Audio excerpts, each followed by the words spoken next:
안녕하세요. 제2의 인생을 그려나가고 있는 30대 여성입니다. 제 시댁 식구들은요, 멀쩡한 사지육신을 두고도 어떻게 하면 저 하나 등쳐먹고 뜯어먹을 궁리만 하던 사람들이었어요. 정말이지 제가 오래 산 건 아니지만 그렇게 염치 없고 뻔뻔한 족속들은 처음이었죠. 그리고 피는 못 속인다고. 연애할 땐 몰랐는데 남편도 별반 다를 게 없더라고요. 남편하곤 아는 언니의 소개로 만나 1년을 사귀었어요. 남편이나 저나 나이가 있다 보니 어느 정도는 결혼을 염두에 두고 만나왔고요.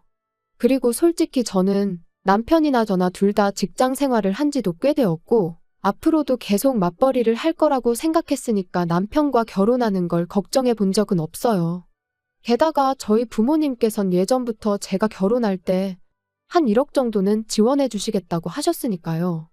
그런데 막상 본격적으로 결혼 이야기가 나오고 나니 남편이 한다는 말이 돈이 없답니다. 직장 생활을 8년이나 했는데 겨우 3천밖에 못 모았다나요? 시댁에서 도와줄 수도 없다고 했고요. 그래서 저는 남편에게 그럼 당장 결혼하는 건 무리라고 솔직하게 얘기했습니다. 양쪽이 차이가 많이 나는데 분명 친정 부모님께서도 탐탁치 않아 하실 거고. 그럼 그런 우리 부모님을 설득하는 과정에서 나나 당신이 얼마나 상처를 받을지 안 봐도 뻔하다. 그렇다고 당장 헤어지자는 건 아니고 앞으로 한 1년만이라도 얼마라도 빡세게 모아보자. 하지만 남편의 고집은 완강했습니다. 세상에 누가 결혼할 때 모든 걸 완벽하게 갖춰놓고 결혼하냐면서 일단 없으면 없는 대로 하고 이후로 같이 노력하면 되는 거 아니냐고요. 그리고 이 상황을 친한 친구에게 털어놓으니 친구가 보인 반응 또한 뜻밖이었습니다. 남편이 해오는 게 없고 시댁에서도 해주는 게 없으면 적어도 너한테도 이것저것 요구하진 못할 거 아니냐. 어쩌면 그게 차라리 속 편할 수도 있다. 어쩐지 남편 말도 친구 말도 다 일리가 있는 것 같았어요. 그리고 무엇보다도 일단 저부터가 헤어지는 건 엄두가 나질 않았던 게 사실이고요. 그러니 어떻게든 좋은 쪽으로 생각을 해보려고 노력을 했던 것 같습니다. 그래서 결국 마음을 다잡고 결혼을 하기로 했는데 문제는 결혼을 준비하는 과정 또한 순탄치만은 않았다는 거예요. 집을 알아보는데 매물도 없고 집값도 많이 올라 아무리 저희 친정에서 보태주신다고 한들 매매는커녕 전세도 대출을 받지 않고는 방법이 없겠더라고요. 게다가 저희가 살게 될 집에서 회사까지의 거리도 무시할 수 없었죠. 그래서 결국 남편과 제 회사 중간쯤으로 해서 오피스텔 생활을 하기로 했습니다. 그런데 그렇게 집 문제까지 해결하고 며칠이 지났을 때였어요. 어머님께서 연락을 해오셔서는 퇴근길에 잠깐 들렸다 가라시대요. 참고로 회사에서 저희 친정까진 30분 거리고 시댁까지는 1시간은 좋게 걸리는 거리입니다. 그러니 당연히 좀 번거롭게 느껴진 게 사실이에요. 그래서 제가 바로 대답을 못했더니 어머님께서 대뜸 오라면 네 하고 오면 될 것이지 무슨 뜸을 들이냐며 언성을 높이시는 게 아니겠어요? 너무 당황스러워서 일단 죄송하다 얼른 가겠다 하고는 곧장 남편에게 전화해 어머님이 집으로 오라고 하시던데 혹시 무슨 일이라도 있냐고 물었습니다. 이유라도 알고 가면 저도 나름대로 생각을 하고 갈 수 있으니까요. 그런데 남편이 아주 금시초문이라는 듯 오히려 저한테 이유를 묻대요. 그러니 저로서는 시댁에 가는 내내 어찌나 초조하고 긴장이 됐는지 몰라요. 그리고 그렇게 부랴부랴 도착한 시댁에서 어머님은 생각지도 못한 이야기를 꺼내셨습니다. 듣자 하니 오피스텔에서 살 거라던데 그게 사실이냐고요. 그래서 그렇다 하니 그럼 혼수는 어떡할 거냐대요? 그런데 이때 전 솔직히 어머님이 뭐라도 하나 해주시려고 물으시는 줄 알았어요. 아무래도 저는 모아둔 돈에 친정에서 해주는 것까지 하면 거의 2억 가까이 들고 가는데 남편은 겨우 3천만 들고 오는 상황이었으니까요. 그러니 어머님도 마음이 쓰이시는가 보다. 그래서 뭐라도 하나 해주고 싶으신 건가 뭐 그런 식으로 생각을 한 거죠. 그래서 걱정 마시라고 요즘 오피스텔은 풀옵션이라고 해서 웬만한 건 다 갖춰져 있다 했습니다. 아무것도 안 해주셔도 된다고요. 그런데 어머님이 보이신 반응은 제 예상과는 전혀 달랐습니다. 저더러 너 지금 무슨 얘기를 하는 거냐시며 너 그럼 아무것도 안 해오겠다는 거냐고 물으셨거든요. 그리고는 맏며느리 자리로 시집을 오면서 맨손으로 오는 게 말이 되냐고 다른 집은 맏며느리가 시집 올 때 시부모 밍크 사주고 신우 명품백 사주고 그런다던데 넌 어떻게 그렇게 뻔뻔하냐입니다. 그리고는 이 결혼을 시키는 게 맞는지 모르겠다 하시는데 거기서 저도 확 정신이 들었죠. 그리고 그때는 결혼이 엎어지더라도 할 말은 해야겠다 싶어서 저도 따박따박 따지고 들었어요. 그렇게 치면 저희 집에서도 남편이 맞사위인데 남편도 해오는 거 하나도 없다. 그리고 어머님이 먼저 말씀을 그리 하시니 저도 하는 건데 저는 2억 들고 결혼하는데 남편은 3천이 다다. 요즘 아무리 세상이 달라졌어도 적어도 반반은 맞춰야지. 어떻게 겨우 3천만 들려서 아들 장가를 보내시냐. 그랬더니 어머님께서 저한테 누가 너더러 그만큼 들고 시집 오라고 했냐입니다. 네 부모가 내 아들 좋으라고 그 돈 해주냐고. 너 좋으라고 해주는 거 아니냐면서요. 그리고 그렇게까지 이야기가 나왔으니 솔직히 저는 이 결혼은 안 하는 게 맞다 싶더라고요. 그래서 무슨 말씀이신지 잘 알겠다. 부디 어머님 마음에 쏙 드는 며느리 찾으시라 말씀드리고 뒤도 안 돌아보고 자리에서 일어났지요. 그리고는 현관으로 향하는데 신우가 기가 막힌다는 눈빛으로 저를 쳐다보더라고요. 그래서 저도 똑같이 한번 쏘아보고는 문이 부서져라 닫고 나왔습니다. 집으로 돌아오는 내내 생각할수록 괘씸하고 어이가 없었어요.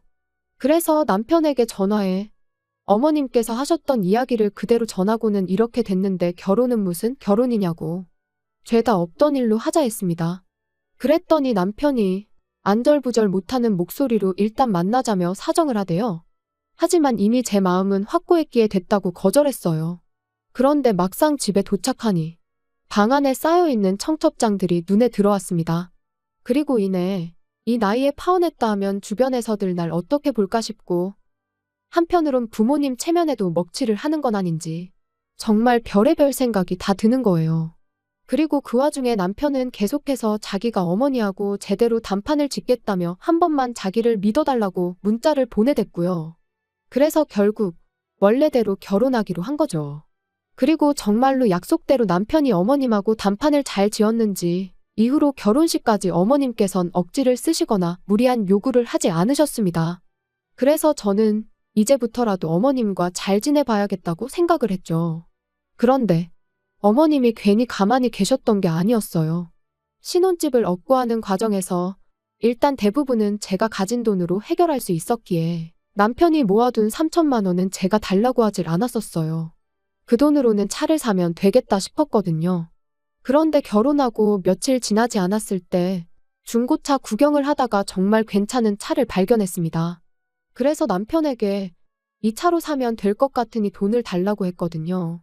그랬더니 자꾸 이 핑계 저 핑계만 대면서 돈을 주지 않는 거예요.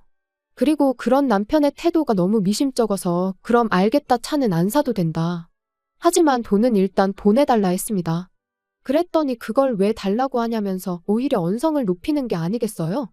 그리고 그런 남편의 태도가 정말 어찌나 수상쩍던지. 그래서 저도 지지 않고 같이 소리를 지르기 시작했어요.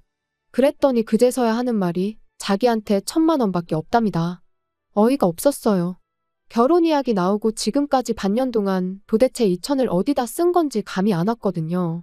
그래서 혹시 주식했냐 코인했냐 물으니 그것도 아니랍니다.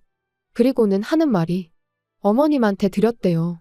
죽기 살기로 키워놨더니 은혜도 안 갚고 장가를 가냐며 나오지도 않는 눈물을 쥐어짜내고 효를 하시길래 보다 못해 얼마면 되겠냐고 소리를 질렀더니 언제 울었냐는 듯 일단 2천이라고 하시며 계좌로 보내라고 하시더라나요. 그래서 진짜 치사하고 더러워서 드렸다고요. 그리고 그 당시엔 남편 말을 정말 고지고대로 믿었기에 정말 크게 충격을 받았어요. 남편이 불쌍하기도 했고요. 그래서 더는 따지지 않고 알겠다 했습니다. 그리곤 그냥 남은 1,000만 원만 제가 가지고 왔어요. 남편이 들고 있다가는 그나마도 뺏기지 싶어서 말이에요.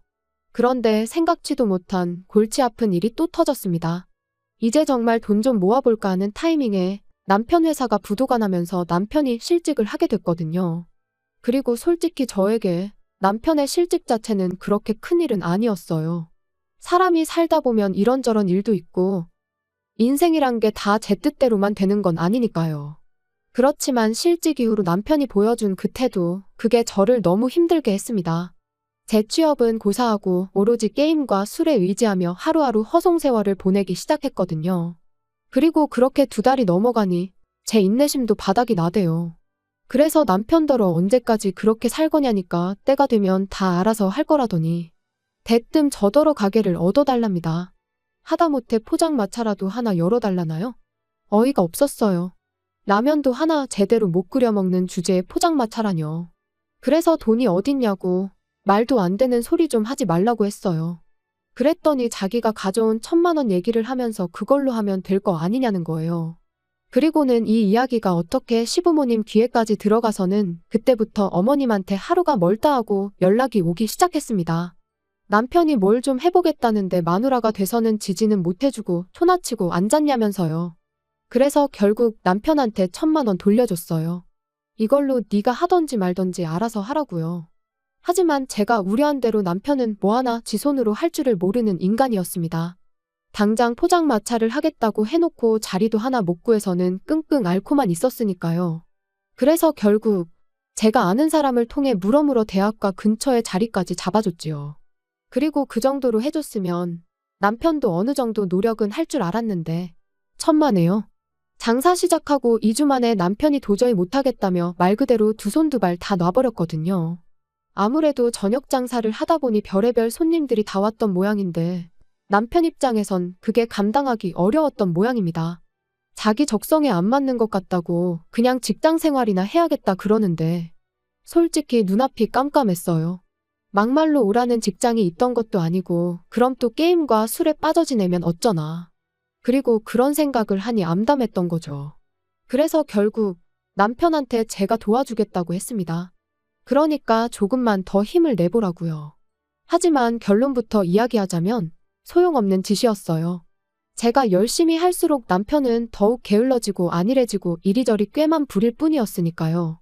그리고 그런 남편을 어르고 달래다 보면 저는 2배, 3배로 힘들고 우울해지고 그래서 결국 남편더러 100만 원만 벌어도 좋으니 내일이라도 당장 출근할 곳을 찾으라 했습니다. 포장마차는 내가 하겠다고요. 사실 이제 와서 말이지만 그 무렵 저는 회사 생활보단 포장마차 일을 할 때 더 보람을 느끼고 있었어요. 그래서 남편이 차라리 포장마차에서 손을 떼줬으면 하는 바람도 없잖아 있었죠. 그리고 그렇게 3년이 지난 올해 초였습니다. 날씨가 너무 안 좋아서 도저히 포장마차는 열 수가 없겠다 싶어 모처럼 집에서 쉬고 있는데 어머님한테 연락이 왔어요. 할이하기가 있으니 남편하고 오라고요. 그래서 남편이 퇴근하기가 무섭게 시댁으로 향했는데 이번에도 역시나 잘 지냈냐 뭐 안부는 고사하고 다짜고짜 당신 할 말만 쏟아내셨습니다. 그리고 그 이야기는 기가 막히대요. 남자친구가 있는 줄도 몰랐는데 신우가 임신을 했다고요. 게다가 그 남자친구가 신우보다 10살이나 어리다는데 뭐라 할 말이 없었죠. 하지만 뭐 제가 어떻게 생각하든 2사람이 좋으면 그만 아닌가요? 그래서 축하한다 했습니다. 그랬더니 어머님이 너는 하나뿐인 신우가 시집을 가게 생겼는데 말로만 그러냐면서 신우랑 결혼해야 할 남자가 가진 게 쥐뿔도 없어서 큰일이다 뭐 그런 푸념을 잠깐 늘어놓으시더니 그래서 말인데 저더러 가게 열려고 모아놓은 돈이 있지 않냐며 일단 그 돈을 좀 쓰셔야겠답니다. 빌려달라고 해도 빌려줄까 말까인데 완전 맡겨놓은 사람처럼 말씀을 하시더라니까요. 그래서 단칼에 그렇게는 안 된다 했습니다. 어머님 말씀대로 가게 열 때 써야 하는 돈이라 안 된다고요. 그랬더니 어머님이 내가 너 그럴 줄 알았다면서 근데 너 그 포장마차 누구 돈으로 시작한지는 알고 있냐입니다. 내 아들 돈으로 시작한 거다. 이 말씀이셨죠. 그래서 저도 그건 결혼할 때 들고 온 결혼자금이었으니 남편 돈이라고만 볼 수는 없다고 받아쳤어요. 그런데 남편은 하지만 어머님이 3천을 다 가져가실 수도 있었는데 2천만 가져가신 거라고 생각하면 어머님의 권리가 아예 없다고는 볼 수 없다면서 헛소리나 하더라니까요. 그러면서 가게는 좀 천천히 열어도 되지만 신우는 이제 곧 배도 불러올 거고 그러니까 우열을 따져도 신우 결혼식이 먼저 아니겠냐면서 순서에 맞게 돈을 쓰잡니다. 기가 막혔죠. 그래서 당연히 싫다고 말도 안 되는 소리 좀 하지 말라고 했어요. 그리고는 남편더러 내가 그 돈을 어떻게 벌었는지 누구보다 잘 알면서 그런 소리가 나오냐고 그럴 것 같으면 당신이 당신 앞으로 대출받아 빌려주라고 쏘아붙였네요. 그랬더니 저희 어머님은 또다시 아니 돈이 있는데 뭐하러 쓸데없이 대출을 받아서 이자를 내냐며. 저더러 그렇게 네 욕심만 챙기면 못 쓴다나요? 그리고는 시집 올 때도 CM이고 신우한테 뭐 하나 해주지도 않고 정말 너무한다면서 그런 식으로 굴거면 아예 당신 아들하고도 살지 말라대요. 그리고 저는 그런 어머님의 말씀에 남편이 뭐라고 한마디라도 할 줄 알았는데 전혀요. 남편은 어머님이 하시는 말씀이 전부 다 옳다는 표정으로 저를 바라볼 뿐이었어요. 그래서 저도 몇 초간 남편을 바라보다가 알겠다고 했습니다. 데려가시라고. 지금 당장 제가 먼저 남편을 포기하겠다고요. 그랬더니 그제서야 어머님도 남편도 그리고 신우까지 이게 아닌데 하는 표정을 짓더니 남편이 제 손목을 잡아 끌고 방으로 데리고 들어가선 왜 이렇게 일을 키우냐입니다. 그냥 이참에 몇 푼이라도 도와주고 어머님한테 인정받고 하면 얼마나 좋으냐면서요. 하지만 이제 와서 인정은 무슨 다 필요 없다 했습니다. 당장 남편부터가 내 마음 하나 몰라주는데 어머님한테 인정받는 건 나한테는 아무런 의미도 없다고요. 그리고는 신우 배가 불러오든 말든 시집을 가든 못 가든 그건 다 니네 식구들끼리 알아서 해라 하곤 방 밖으로 뛰쳐나왔지요. 그리곤 안녕히 계시라는 인사는커녕 뭐를 하건 간에 분수껏 하라고 괜한 사람 괴롭히지 말라 했습니다. 남편한테는 이 짐은 퀵으로 다 보내줄 테니 따라 나오지 말라 했어요. 집으로 돌아오는 내내 마치 결혼 전 어머님한테 처음 폭언을 들었던 그날처럼 어찌나 분하고 속상하던지 눈물만 하염없이 흐르더군요. 그리고 남편하고는 결국 협의 이혼했습니다. 포장마차 시작할 때 들어간 비용의 반을 돌려주는 조건으로 깔끔하게 헤어졌지요. 솔직히 그 돈도 주기 싫었지만 그나마도 안 주면 도무지 나가 떨어질 것 같지가 않아서 별 수 없었네요. 듣자 하니 남편은 저와 이혼하고 얼마 안 가 또 회사에서 잘린 모양입니다. 그런데 이번엔 남편이 회사 공금에 손을 댔다는 소문이 있어요. 혹시 신우 결혼 때문에 그런 짓까지 한 걸까요? 이제 뭐 저랑 상관없는 사람이니까 제 알 바는 아니지만 남편을 생각하면 불쌍하기도 하고 한편으론 한심하기도 하고 미움보다는 애증이라고 봐야 할 것 같네요. 아무튼 남편과는 헤어졌지만 그 사람이 아니라면 장사를 시작할 엄두조차 못 냈을 테니 고마운 마음도 조금은 남아있기에 그 사람은 그 사람대로 잘 살기를 바랄 뿐입니다.